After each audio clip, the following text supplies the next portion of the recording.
Atenção, emissoras brasileiras de televisão, para o top de 10 segundos. O mundo está sob uma clara estado de transmissão comunitária da Covid-19 em todo o país.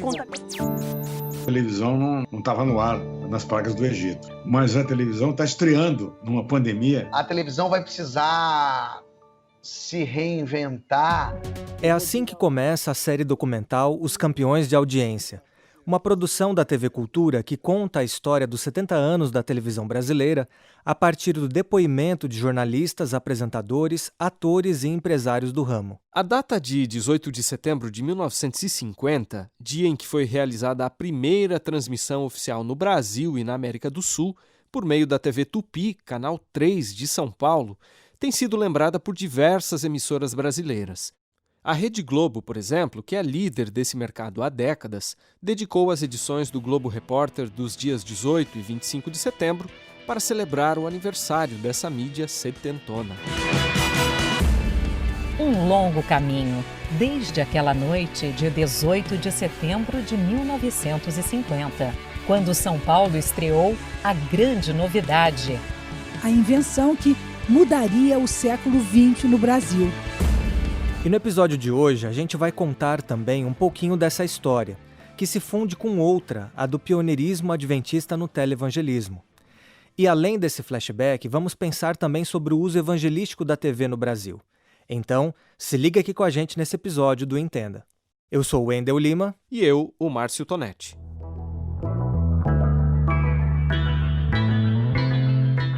Apesar de a gente estar falando de TV, essa não é a história apenas das imagens e movimentos, mas também dos sons, trilhas e vinhetas.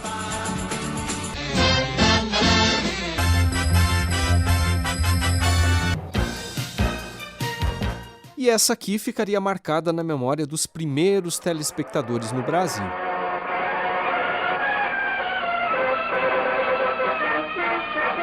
Naquela noite de segunda-feira, há 70 anos, o empresário Assis Chateaubriand, dono de um império de comunicação chamado Diários Associados, apostou num negócio caro e arriscado. Talvez ele acreditasse num bordão muito divulgado na época de que o Brasil que se urbanizava e industrializava era o país do futuro. O sinal daquela primeira transmissão só pôde ser decodificado por cerca de 200 aparelhos televisores, que o próprio Chateaubriand havia comprado e distribuído. Por vários anos, aliás, ter um televisor em casa foi um luxo, pois ele custava quase o valor de um carro. Eu só consegui ter um aparelho de televisão depois de trabalhar uns 2 anos trabalhando na televisão, porque era caro. Quem você ouviu aí foi o ator Lima Duarte, que tem 90 anos de idade e esteve no lançamento da TV no Brasil. E o Wendel, até que o preço da TV se popularizasse, muitas pessoas lançaram mão do típico jeitinho brasileiro e contaram com a solidariedade dos vizinhos para acompanhar a programação da telinha. Quem relembra isso, por exemplo, é a atriz Beth Faria e a artista plástica Terezinha Reis. Meu pai comprou uma televisão quando eu tinha 12 anos, porque antes eu via na casa da vizinha. Todo mundo queria ver. Eu fiz uma jogada, né? Na parede de frente à televisão, eu coloquei um espelho grande e a televisão refletia lá. Os que ficavam do lado direito via a televisão mesmo. Os que ficavam do lado esquerdo via pelo espelho. E se do lado dos telespectadores havia improviso, do lado dos produtores não era diferente, como destacou Elmo Frankfort, coordenador da área de memória da ABERT, a Associação Brasileira de Emissoras de Rádio e TV. Todas as emissoras dessas primeiras décadas, principalmente dos primeiros 20 anos, o improviso foi feito para justamente criar. No ar, mais um campeão de audiência do seu Canal 4. Por ter como referência o rádio e o teatro, as primeiras produções se inspiraram nas radionovelas e funcionaram como teleteatros, vamos dizer assim. Inicialmente, os melodramas vinham da América Latina, mas depois houve uma nacionalização da produção, a ponto, Wendel, de, nos anos 1970, as novelas caírem de vez no gosto popular. Nas décadas seguintes, principalmente a TV Globo, transformaria esse tipo de ficção televisiva numa grande indústria e exportaria parte dessa produção brasileira para diversos países. É verdade, Tonete. E a TV também foi importante para a indústria musical do país. Nos anos de 1960, os festivais de música tiveram grande audiência e apresentaram a música nacional para o Brasil. Porém, na década seguinte, eles perderam força, e aí foi a vez de programas de auditório, como o do Chacrinha, servirem de palco para artistas que interpretavam do estilo brega a música erudita. E foi ainda na década de 1970, Wendel, que a TV ganhou cores e estreou colorida num contexto interessante, a conquista do tricampeonato da Seleção Brasileira de Futebol. Nos anos 1980, ganhariam força na TV brasileira os programas infantis de auditório. Essa programação voltada para as crianças, que aliás foi iniciada lá atrás por produções como Vila Sésamo, Sítio do Pica-Pau Amarelo e National Kid, hoje está praticamente extinta na TV aberta. E isso por causa das restrições de publicidade voltada para o público infantil. Isso tem feito também com que as novas gerações sejam criadas consumindo canais por assinatura e a produção da internet. Por sua vez, os anos 2000 testemunhariam o lançamento dos primeiros reality shows, já indicando aí que a relevância da TV em tempos de internet exige que os programas sejam ao vivo e tenham interatividade com o público. E mais do que interatividade, hoje a pressão das mídias sociais acaba pautando a própria TV. Foi o que explicou a Eide Vargas, professora de telejornalismo da SPM, numa entrevista ao podcast Café da Manhã, da Folha de São Paulo, no dia 18 de setembro. A gente ainda trabalha muito no paradigma da audiência presumida. O fator, o que eu acredito que ainda está muito em voga. A gente vai passar dessa audiência presumida para uma audiência participativa. E Tonete, hoje com mais de 100 milhões de TVs espalhadas pelo Brasil, a telinha que já foi quadrada e preto e branca e que ganhou cores e sinal digital é a mídia com maior alcance do país, chegando a 96% da população nacional. É por essa razão que não tem como pensar a história brasileira a partir da segunda metade do século XX sem colocar nessa história a TV. Ainda que passível de inúmeras críticas, Wendel, é preciso a gente reconhecer que foi essa mídia que ofereceu ao Brasil um repertório comum e também certo senso de pertencimento num país de dimensões continentais e muita diversidade cultural.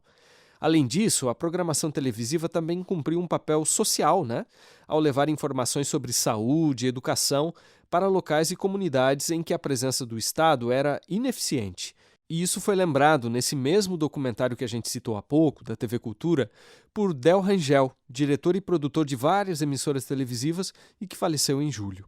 Televisão seria, quase que utopicamente falando, um veículo que tem a magia de entrar no lar de todos os telespectadores que têm acesso a ela, sem pedir permissão, e que teria a obrigação de fazer com que as pessoas refletissem.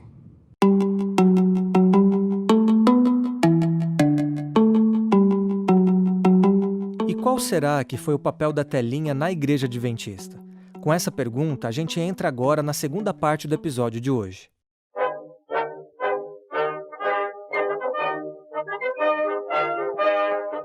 Sete décadas atrás, Wendel, quando a televisão no Brasil dava os primeiros sinais de vida, os adventistas também começavam a fazer história na TV, só que no hemisfério norte. Na esteira da tendência vista entre as igrejas protestantes da América do Norte de reconhecer a importância das mídias, especialmente das audiovisuais, nascia o Faith for Today. Transmitido por um canal de TV em Nova York, ele estreou às 9h30 da noite do dia 21 de março de 1950, um domingo. Apresentado pelo pastor William Fagel, com a participação de sua esposa Virginia, esse foi o primeiro programa religioso transmitido na TV norte-americana.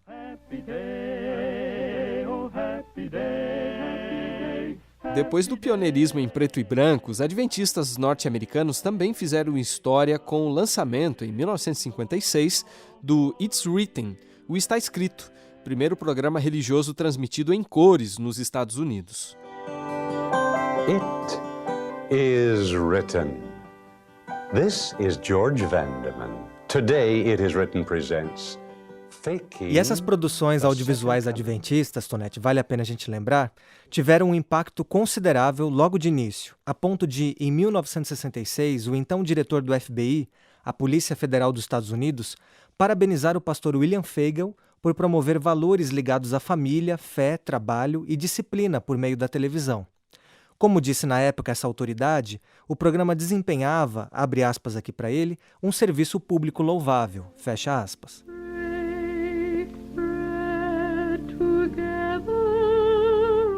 E graças a esse alcance e influência, a ideia foi reproduzida em outros lugares. O humorista Abelardo Barbosa, que se tornou conhecido pelo personagem Chacrinha, dizia que na televisão nada se cria, tudo se copia.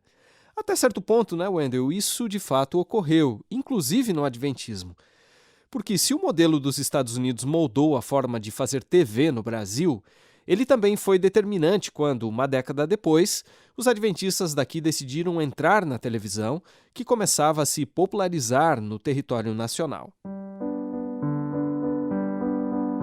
Pois é, Tonete, no começo dos anos 1960, a liderança sul-americana chegou à conclusão de que a igreja no Brasil deveria ter um programa semelhante àquele em inglês. Como resultado, em 25 de novembro de 1962, também no domingo, foi ao ar pela TV Tupi, às 11h45 da manhã, o programa Fé para Hoje. Não era o primeiro programa religioso, é verdade, porque as missas católicas já eram transmitidas nessa época no Brasil, mas foi o primeiro programa evangélico a chegar às telinhas do país. Abramos os olhos da alma e vejamos a Deus.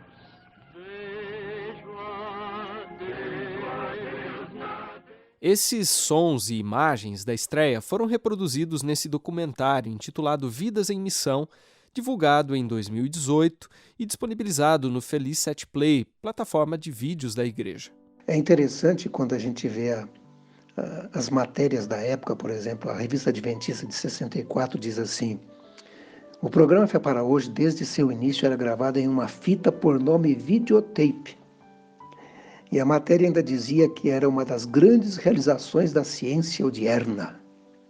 Informava também que na fita eram gravados o som e a imagem simultaneamente, com uma perfeição maravilhosa. Veja só, a tecnologia causando espanto nas pessoas daquela época, né? E o relato que nós ouvimos aí é do pastor Jonathan Conceição, que foi produtor do programa Fé para Hoje a partir do início da década de 1990. Ele acrescenta que, além do pioneirismo desse programa na TV brasileira, essa produção também se destacou por sua longevidade. Na verdade, o programa ficou na TV Tupi por 17 anos. E quando você soma os anos de existência do programa Fé para Hoje, a gente pode dizer que seria o programa mais longo da TV brasileira, como programa, ao longo do tempo, porque mesmo depois, quando saiu da TV Tupi, porque a TV Tupi fechou, o programa continuou na TV Morada do Sol, depois na TV Bandeirantes. Então, o programa continuou sendo transmitido. E continua no ar até hoje na TV Novo Tempo.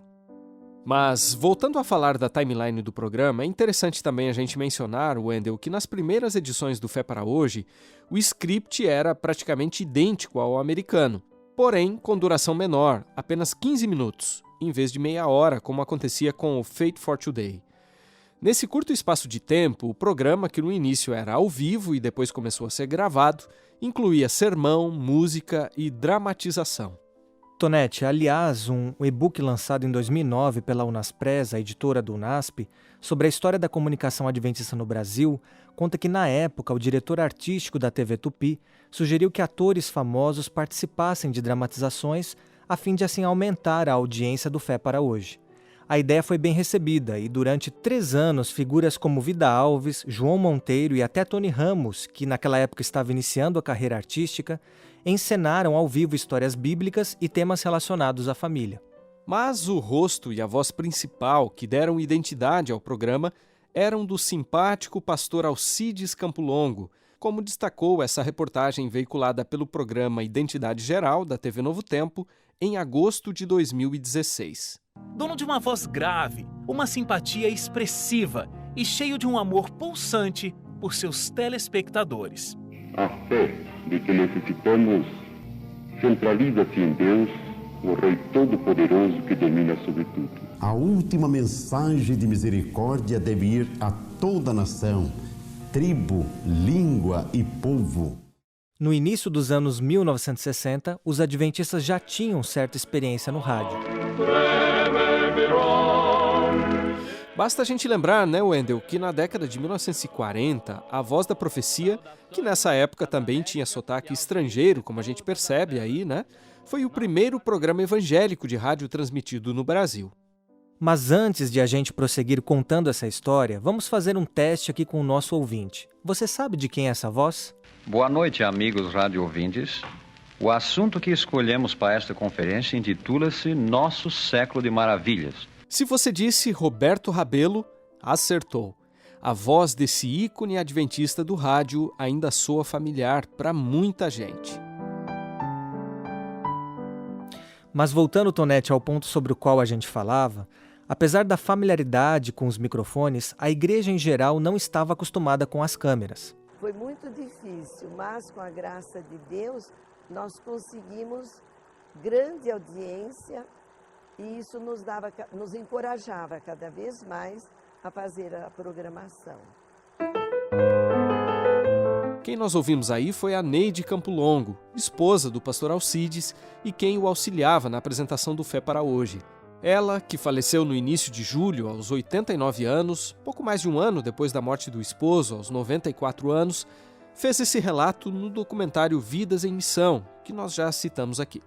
Nesse mesmo vídeo, ela e o próprio pastor Campo Longo lembram como foi encarar as câmeras pela primeira vez.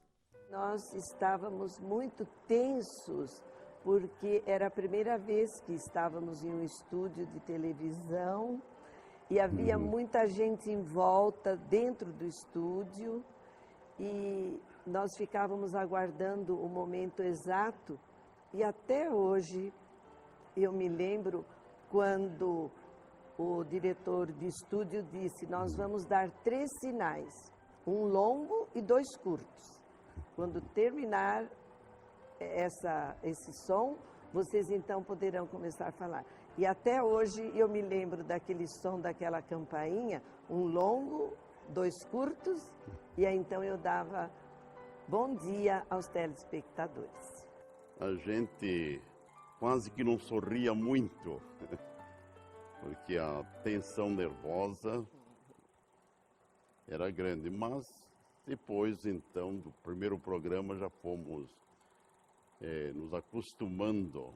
A boca ficava seca, a gente piscava muito por causa das luzes que não estávamos acostumados, porque no início o programa era ao vivo e nós tínhamos que realmente decorar os textos. E como a gente pode imaginar, né, Wendel, se tudo isso era algo novo para a igreja, também era para a população em geral. Em 1960, menos de 5% dos domicílios brasileiros tinham acesso à televisão, segundo dados do IBGE. Mas esse número saltou para 24% em 1970 e chegou a 56% em 1980. Ou seja, conforme mostram os censos nacionais desse período, em apenas 2 décadas, mais da metade das casas brasileiras já tinham aparelhos de TV.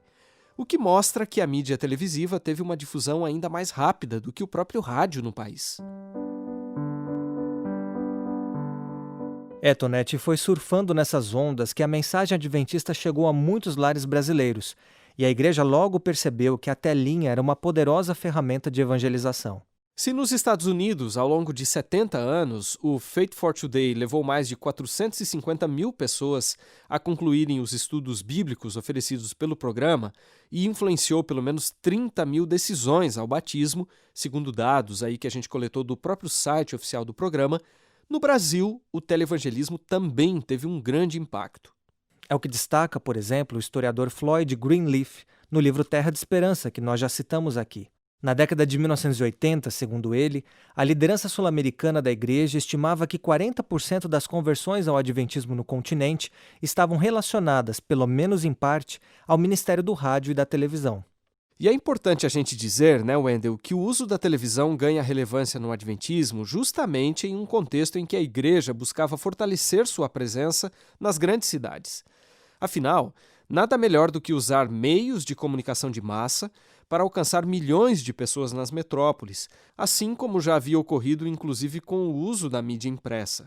E, Tonete, vale abrir parênteses aqui para falar que na história do Adventismo, a relação entre o uso da comunicação de massa e o evangelismo urbano vem desde o movimento millerita, lá em meados do século XIX. Foi naquela época que o pastor Joshua Himes ajudou a mensagem de William Miller a alcançar as grandes cidades. Os milleritas usaram periódicos sazonais como divulgação e convite das palestras realizadas por Miller em tendas e auditórios. E apesar de muitos desses títulos terem circulado apenas por semanas ou meses, os periódicos mais longevos nasceram em cidades importantes daquele tempo, como Rochester, Cincinnati, Filadélfia e Montreal, no Canadá. Bem, fechando parênteses, era natural, portanto, que a mídia televisiva também estivesse relacionada às estratégias para alcançar as metrópoles. Afinal, foi a partir de grandes capitais como São Paulo, Rio de Janeiro, Belo Horizonte e Curitiba que os canais de televisão começaram a se propagar. E aí nós vamos ver, então, figuras como o próprio pastor Campo Longo atuando tanto na frente das câmeras quanto pregando para grandes auditórios. Esse pioneiro ficou conhecido, aliás, por realizar campanhas evangelísticas na capital paulista. Trazendo um exemplo, em 1961, ele e outros 6 pastores batizaram 135 pessoas numa mesma cerimônia. Aliás, uma cerimônia que foi considerada a maior celebração do tipo naquela época no país. E aí, Wendel, a gente lembra de um ponto que você discutiu na sua dissertação de mestrado, né? Ao mencionar que esse foi um período de expansão da presença adventista nos grandes centros urbanos e também de experimentação de novos formatos de evangelização.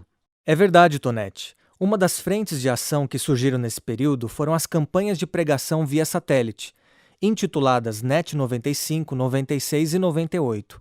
A ideia era transmitir programas religiosos e pregações para toda a América do Norte, Sul e Central, além da África e Europa, e tudo com tradução simultânea.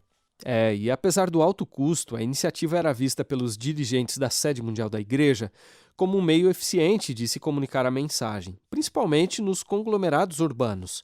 Para se ter uma ideia, estima-se que a campanha de 1996 tenha sido acompanhada por 100 mil pessoas, como registra o livro Portadores de Luz, escrito por Floyd Greenleaf e Richard Schwartz.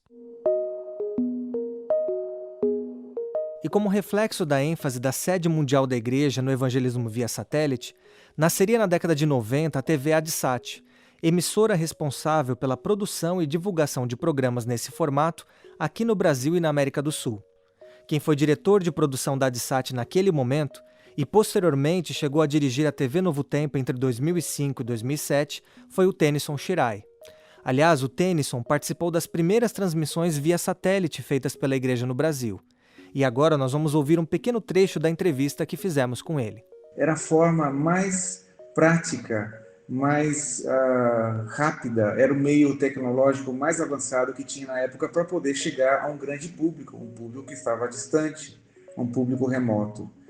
Então a igreja organizava eventos, era um evento em um auditório local, mas aí havia toda uma estrutura de câmeras e equipamentos de produção para poder jogar esse sinal no satélite e transmitir para outros públicos, outros auditórios.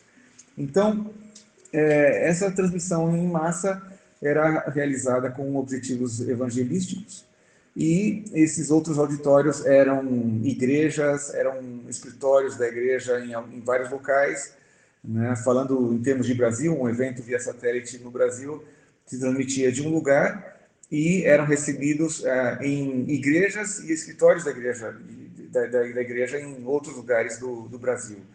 Muitas pessoas também compravam, tinham essas antenas nas suas casas e aí recebiam o sinal via satélite. Pois é, Wendel, e embora as primeiras transmissões feitas nessa fase inicial tenham tido um caráter evangelístico, o Tennyson comenta que a primeira delas, na verdade, foi a de um programa em que se divulgava um fato histórico para o adventismo no Brasil, que foi a impressão, da primeira edição em cores da Revista Adventista em janeiro de 1997. E essas transmissões também deram mais visibilidade a programas que já existiam no país. É o caso, por exemplo, do programa Está Escrito, apresentado inicialmente por estrangeiros, como os norte-americanos George Vandeman e Mark Phelan e o peruano Alejandro Bulhon, e mais tarde, sendo então ancorados por brasileiros. Que acreditar que os caminhos de Quem Deus... é Jesus para você? Ao longo do processo de que a televisão foi se modernizando, foi encontrando o seu lugar, foi se descolando do rádio e se tornando, o veículo tão forte como ela é hoje, a Igreja Adventista também foi se moldando. Então a gente foi tendo Está Escrito, a gente foi tendo outros programas espalhados em outras emissoras de televisão. Até que se decidiu que a Igreja Adventista poderia ter uma emissora própria. E aí foi um tremendo avanço para o televangelismo da Igreja Adventista no Brasil. A fala que a gente ouviu aí é do jornalista Wagner Cantori, diretor de conteúdo da Rede Novo Tempo de Comunicação. E na visão dele, Wendel, esse avanço passa também pela diversificação de formatos e conteúdos.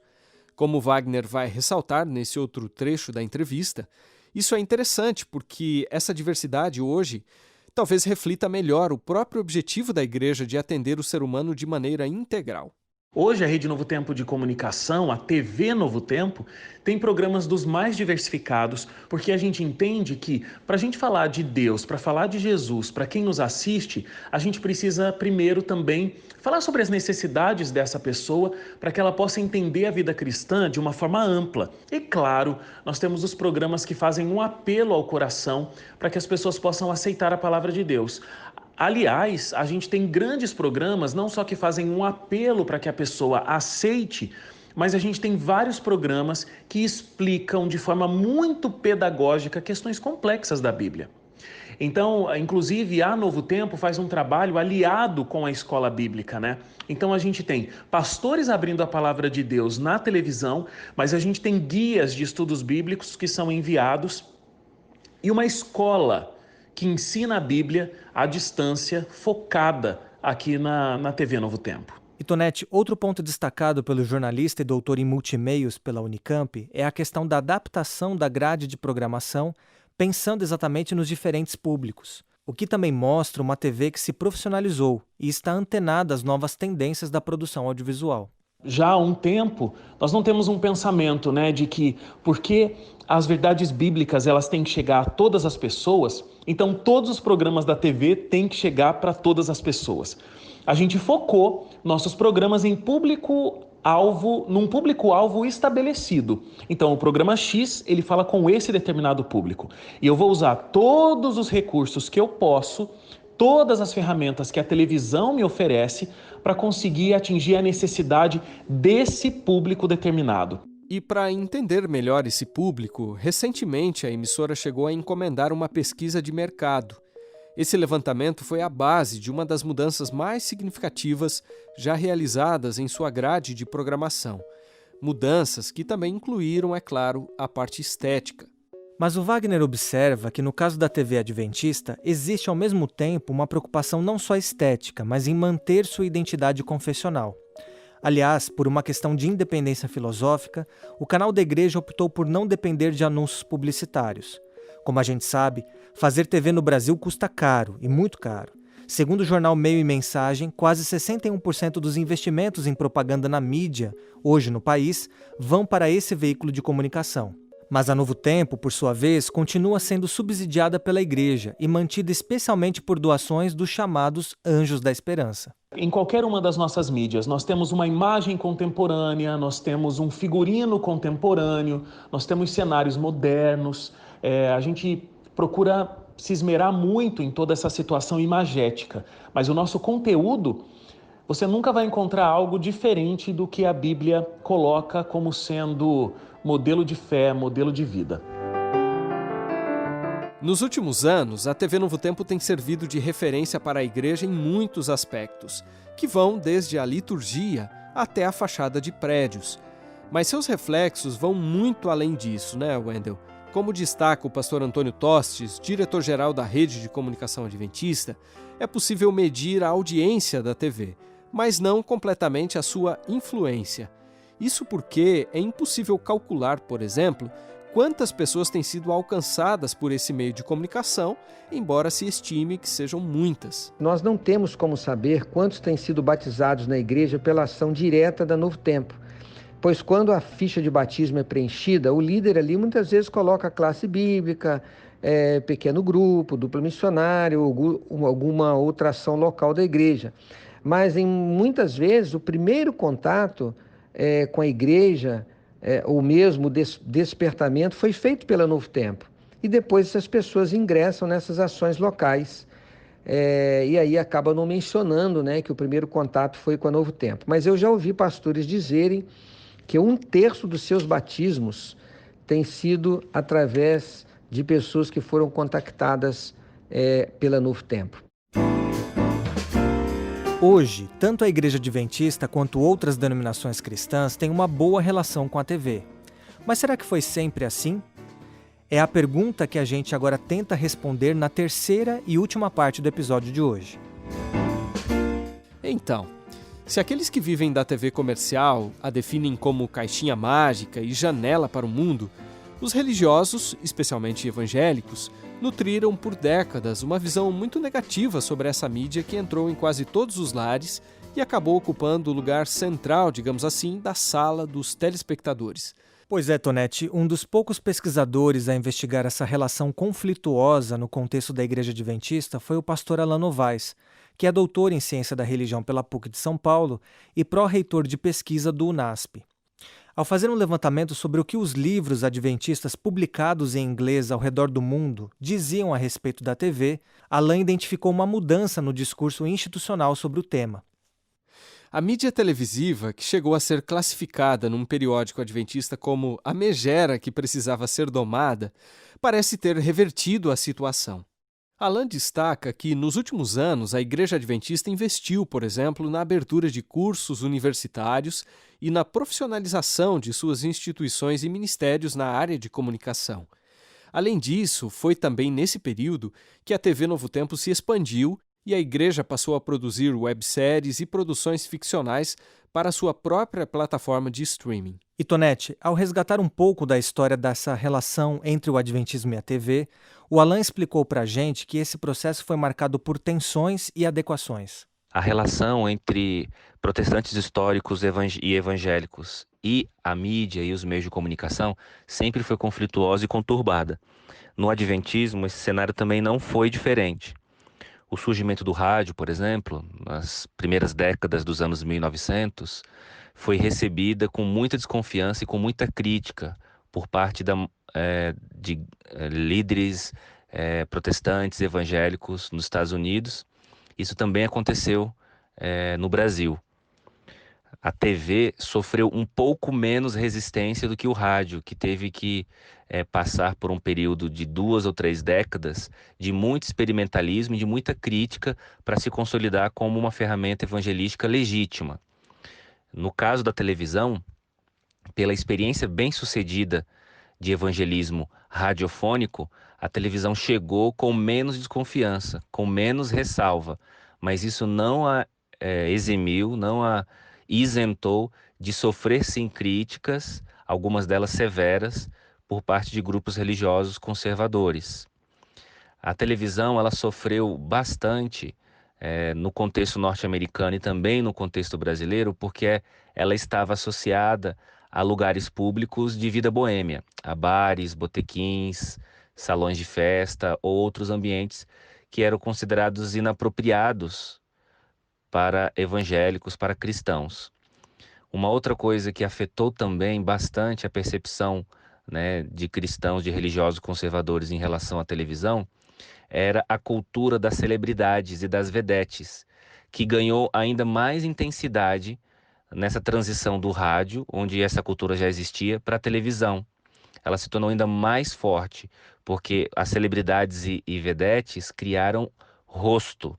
A aparência delas era agora visível e pública. Antes, no rádio, era só a voz. Uma outra coisa também que colaborou para essa percepção negativa eram os anúncios publicitários que haviam na televisão e até mesmo o conteúdo dos seus programas, que muitas vezes exibiam cenas com profanação, com sensualidade ou com violência. Todo esse aparato todo esse repertório que girava em torno da televisão, fez com que a primeira reação de grupos religiosos conservadores fosse a crítica e a rejeição à mídia televisiva. Alain destaca que a cada mídia que surge, os grupos religiosos conservadores parecem reagir de modo semelhante, num ciclo de 3 fases que começa com a resistência, passa pela aceitação com ressalvas e termina com a institucionalização desse meio de comunicação. Num primeiro momento, há uma rejeição muito grande a uma mídia que não se conhece e se elenca uma série de argumentos religiosos que geralmente tem que ver com perda de espiritualidade, com enfraquecimento de mídias nas quais o discurso religioso já se consolidou, mídias mais antigas, e também a perda de monopólio de controle de informação que as organizações religiosas elas organizam. Em seguida, você tem uma postura de aceitação com ressalva, ou seja, se permite ou se tolera alguns experimentos, alguns pioneiros visionários, que na base da tentativa, acerto e erro, eles vão explorando as oportunidades evangelísticas dessa nova mídia, vão sofrendo muitas críticas, muita incompreensão por parte de círculos conservadores, mas existe certa tolerância. E aí nessa segunda etapa, aprende-se com os erros dos pioneiros e numa terceira etapa você tem uma institucionalização ou uma regulação eclesiástica do uso da mídia. Aí nesse momento em que se profissionaliza, criam-se ministérios e você tem uma regulação de como as igrejas, como as organizações acreditam que aquela mídia deve ser usada em termos de evangelismo. Basicamente essas 3 etapas, a resistência, a aceitação com ressalvas e a institucionalização ou profissionalização, elas se repetem a cada nova tecnologia midiática que surge. Segundo o pesquisador, o que costuma marcar a aceitação ou a validação de uma mídia numa tradição religiosa é o reconhecimento de que ela gera resultados evangelísticos incontestáveis. Ou seja, rádio, TV e internet foram assimilados pelos adventistas à medida em que conversões começaram a ocorrer por meio deles. Então isso faz com que a igreja se reúna e tente agora regular, propor diretrizes para regular como funcionará essa empreitada evangelística, criando estruturas de ministério, estruturas de regulação. Então, basicamente, o que desperta a atenção da igreja para validar uma iniciativa midiática, evangelística midiática, ou para rejeitá-la, a longo prazo, é o batismo e os resultados evangelísticos. A curto prazo é a incompreensão, é o medo do novo, mas a longo prazo a rejeição só permanece se não há resultados concretos em termos de conversão. Por fim, o Dr. Alain entende que os dilemas envolvendo os adventistas e o uso e o consumo de mídias audiovisuais precisa ser melhor mapeado e estudado. Apesar de reconhecer que a tensão em torno do tema permanece, que está no imaginário de parte dos adventistas e que tem influência em certos círculos da igreja, ele observa que a rejeição a esses meios tem diminuído ao longo do tempo. E aí ele aponta 3 fatores que explicariam isso. Um deles é a profissionalização da comunicação e dos ministérios e departamentos de comunicação na igreja, com o crescimento de instituições de mídia, departamentos de assessoria de comunicação nos campos, até mesmo a criação de escolas e cursos de comunicação ao redor do mundo. Então, esse é um primeiro fator, a profissionalização. Um segundo fator que tende a fazer com que essa rejeição, essa demonização da mídia audiovisual vá diminuindo, é a mudança de perfil sociodemográfico do adventismo em várias regiões do mundo, principalmente nos países emergentes, em que existem várias estatísticas em alguns países da América do Sul, Brasil é um deles, em que você tem um aumento da renda e o aumento da escolaridade do público adventista. Isso também afeta a maneira como eles se relacionam com as tecnologias e com a mídia, tendendo a demonizar menos esses recursos, esses meios, tendendo a ser mais flexíveis e mais moderados na relação com eles. E um terceiro fator que também tende a diminuir é a maneira como a igreja usa, emprega os meios de comunicação como estratégia de evangelismo. Então você tem o uso de produtos de ficção audiovisual de curta, média ou longa metragem, na América do Sul ou em outros países, em outros continentes, você tem essa iniciativa organizada e sistemática da igreja de investir em ficção para pregação do evangelho. Você tem um investimento também nas estruturas na malha comunicacional da igreja, um investimento nos cursos, um investimento na TV, na rádio. E você tem também a criação de novas estratégias e ferramentas comunicacionais evangelísticas, como aplicativos para celular, criação de canais de streaming ou produção de conteúdo para streaming, para mobile. Então, esses fatores, eles tendem a fazer com que diminua gradativamente essa demonização e essa rejeição intensa, que já foi mais intensa e agora é menos, do adventismo em relação aos meios de comunicação, especialmente os audiovisuais. Hoje, com uma imagem mais positiva das telas, é difícil pensar as estratégias de evangelismo da igreja sem o uso das mídias audiovisuais. E conforme vai concluir aí pra gente o Wagner Cantori, diretor de conteúdo da TV Adventista, a grande questão atual é como se adequar aos novos tempos da TV na era do streaming. Eu acho que a televisão ela vai ter ainda muitos anos como sendo o principal canal de informação, o principal canal de entretenimento para o público brasileiro. E no caso da Novo Tempo, por que não o principal canal de evangelismo através da mídia?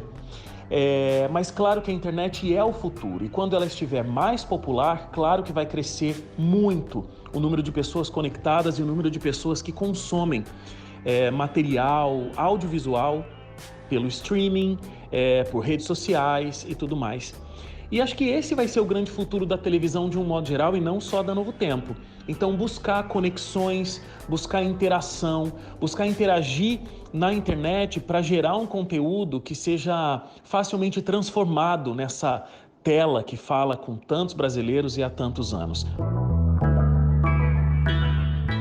Com produção e roteiro de Márcio Tonetti e Wendel Lima, edição de áudio também do Tonetti, gravação de José Newton e direção de jornalismo de Marcos de Benedicto, o episódio de hoje fica por aqui. A gente se encontra nesse mesmo canal e até o próximo.